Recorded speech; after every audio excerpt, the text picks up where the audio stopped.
Eu quero trazer uma coisa diferente para vocês, tá, pessoal? Eu citei essa pessoa aqui num vídeo que foi super bem no canal, que era o vídeo que a gente estava falando sobre os sistemas de aprendizado das escolas de São Paulo.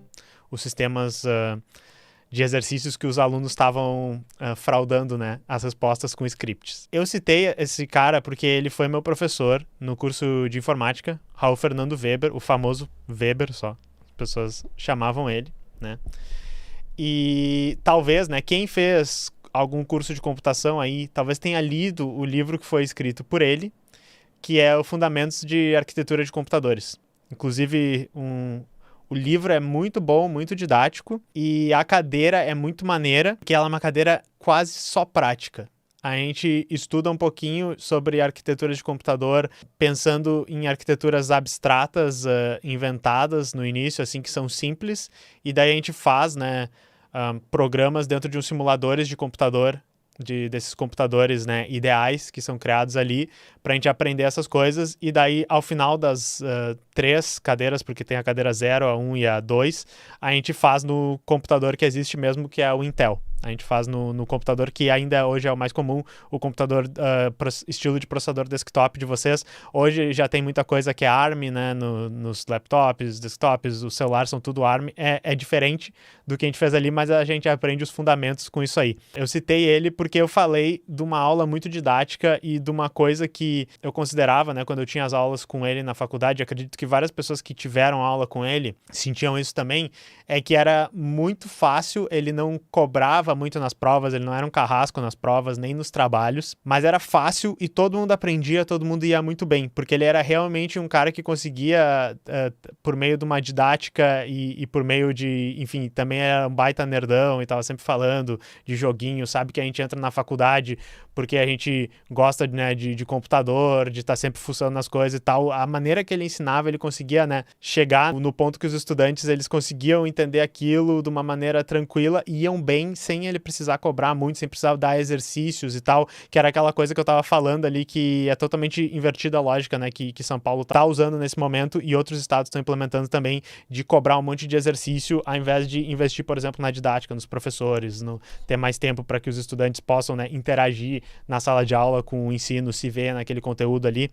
E inclusive queria agradecer, várias pessoas fizeram vários comentários muito bons, professores e inclusive alunos também que estão vendo aquilo. A Pedagolítica, né, que também é da Soberana e faz conteúdo de educação, também fez um react muito bom. Só que, né, eu falei do Weber e daí eu pensei assim, pô, um dia eu tinha que fazer algum react sobre alguns materiais que existem do Weber, porque assim, infelizmente, o Weber já é falecido desde 2018, tá? Uma pessoa que eu tenho certeza que todo mundo que conheceu ele sente muita falta, e o falecimento dele foi 20 de setembro. Eu procurei aqui esses dias pra ver e foi agora, então foi agora, né, eu digo, de 2018, enfim. Então foi agora há pouco, e daí eu pensei, eu vou trazer algum material dele, porque primeiro assim, né, tá aqui a foto dele, né?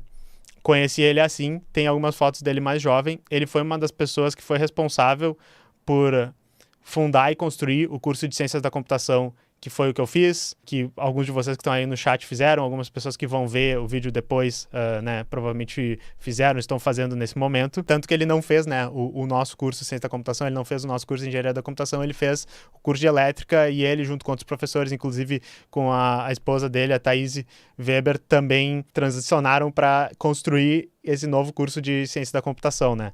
É literalmente o que o Miguel falou ali, o cara é uma lenda. Tem um vídeo específico do Weber que eu preciso mostrar para vocês. Mas antes de eu mostrar esse vídeo, porque eu acho que é um pouco sacanagem, eu achei esse outro aqui, que é uma entrevista dele no Correio do Povo, que tem uma entrevista inteira, em que, como ele era o professor, né, arquitetura de computação, ele também era o professor da cadeira de segurança e de algumas outras eletivas. Ele também era o professor que abriu o laboratório para o pessoal jogar jogos de rede junto, Quake, por exemplo, né? Ele era esse professor. Mas então, de várias cadeiras, aqui ele está falando sobre segurança da informação, e ele está falando sobre o quê? Sobre o WannaCry. Não sei se vocês lembram disso, nós já falamos algumas vezes na live, né, que foi aqueles ransomwares, né, aqueles softwares que tomavam controle do computador e ainda tomam, porque ainda existem ransomwares, encriptam todos os arquivos e pedem o dinheiro, né, para as pessoas.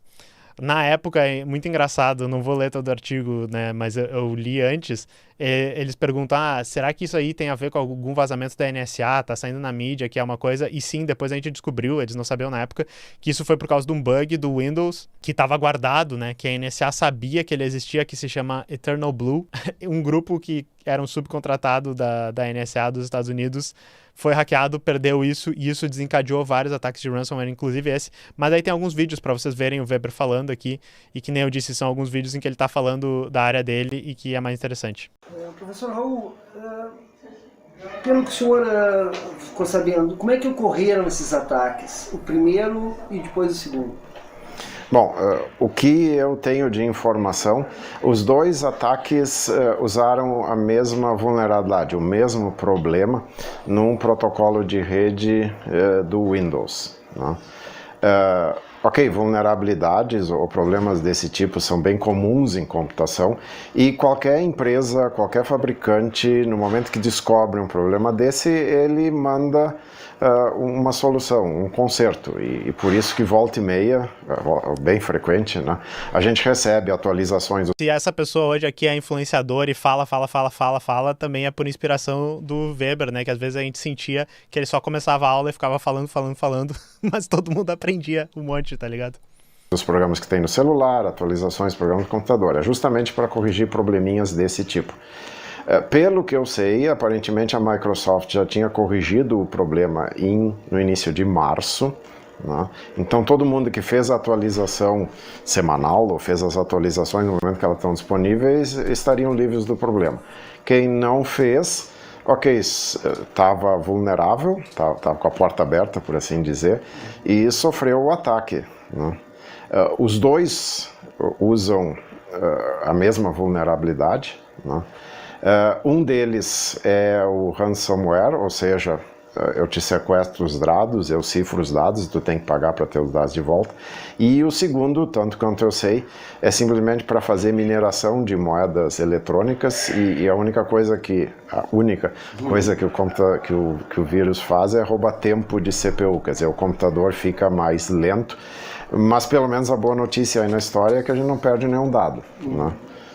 No caso, a mineração de bitcoins, é por isso que ele deixa o computador lento, porque ele está usando a máquina da pessoa para fazer a mineração. Moedas eletrônicas, elas não têm um banco central, né? Então, no momento que a gente faz alguma compra, alguma negociação em moeda eletrônica, a própria rede, os próprios participantes da rede têm que validar essa transação.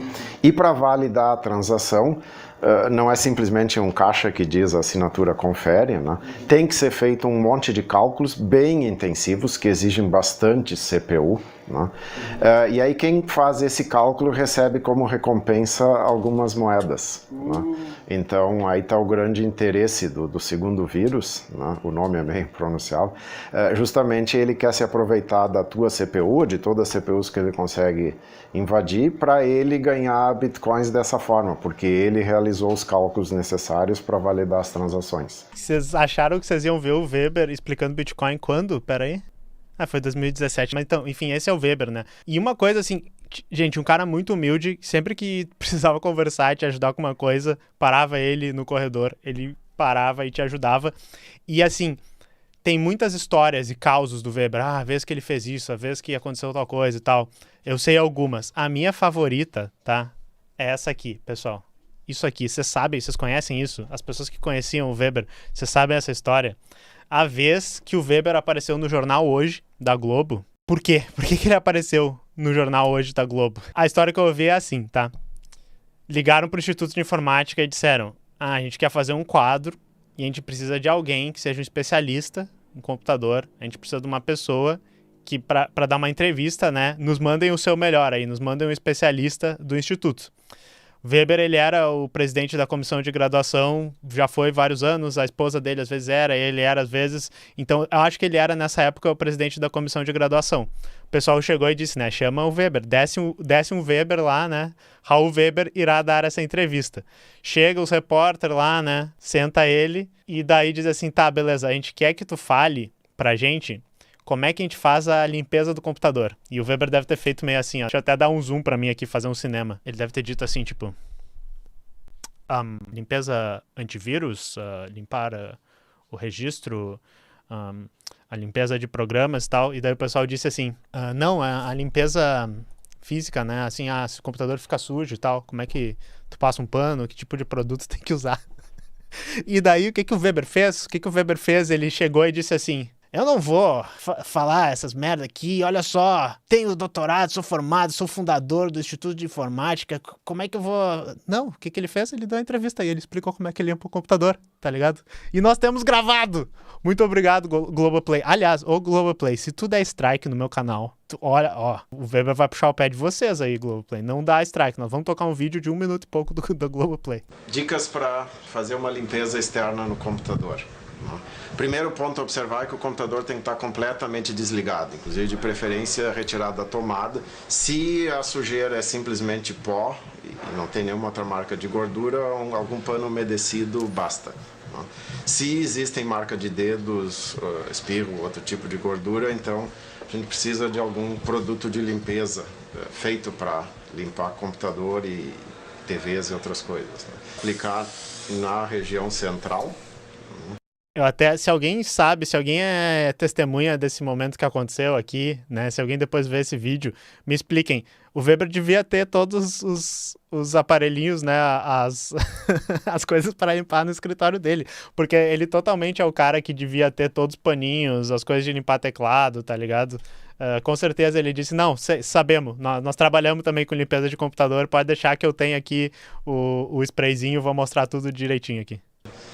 Esperar o produto agir um pouquinho e depois passar um lenço de papel seco, de forma a tirar toda a umidade enquanto o produto ainda está terminando de agir. Usando um detergente multiuso desses que se usa na cozinha, então é colocar um pouco num pano, cuidado para não ficar pingando demais, nunca pode entrar umidade para dentro do computador. E daí simplesmente fazer um movimento de limpar entre as teclas. E depois, com uma parte seca, daí... Canal Tecla citado. E repetir o movimento até que seja seco completamente. Lembrando que aquele produto que ele aplicou ali na tela é um produto específico, encontrado em casas do ramo, né? Exatamente. Não pode sair... Jogando qualquer produto de limpeza na Já pensou tela na do tela do computador. Essa parte me mata! Eles são os reactors, os repórteres são o React original, sabe? O pessoal fala, porque Marcos Mion foi o primeiro reactor, piores vídeos do mundo. Não! Não, o primeiro reactor foi, né, os repórteres do jornal, que ainda ficavam, é um produto específico, né, pessoal? Não passa qualquer produto. Isso me quebra. Então, assim, ó, pessoal, isso aqui pra mim é uma história quintessencial sobre o que era o Weber. Um cara que ele era tão de boa, sabe? Tão solícito, que ele deu uma entrevista sobre limpeza de computador, sendo que, enfim, ele talvez seja uma das pessoas mais foda que vocês iam encontrar no Instituto de Informática, que poderia estar falando, né, sobre qualquer assunto. Ele é aquelas pessoas legais, assim, que tu tinha, vamos falar de joguinho, sabe falar de joguinho, vamos falar de, sabe, segurança da informação, sabe tudo sobre segurança da informação, vamos falar sobre arquitetura de computadores, sabe tudo, vamos falar sobre outro assunto de computação, sabe tudo também, podemos ficar conversando horas, e ele era uma pessoa solista, então, entendeu? Tipo, ele participava de eventos com os estudantes, ele recebia os estudantes novos lá, dava palestra, falava em formatura. Então, assim, eu já queria há algum tempo fazer meio que uma homenagem, né? Como se fosse uma homenagem ao Weber, porque, de novo, uma pessoa especialmente importante no meu desenvolvimento como pessoa, na maneira como eu tento desenvolver aqui o canal, a didática, na minha formação ética, né, como uma pessoa dentro da computação, e é assim que eu quero lembrar ele. Eu fiquei muito triste, né, por causa do falecimento dele, enfim, né, mas vamos lembrar dele assim, limpando a tela do computador. Enfim, vamos lembrar dele assim, tá, pessoal?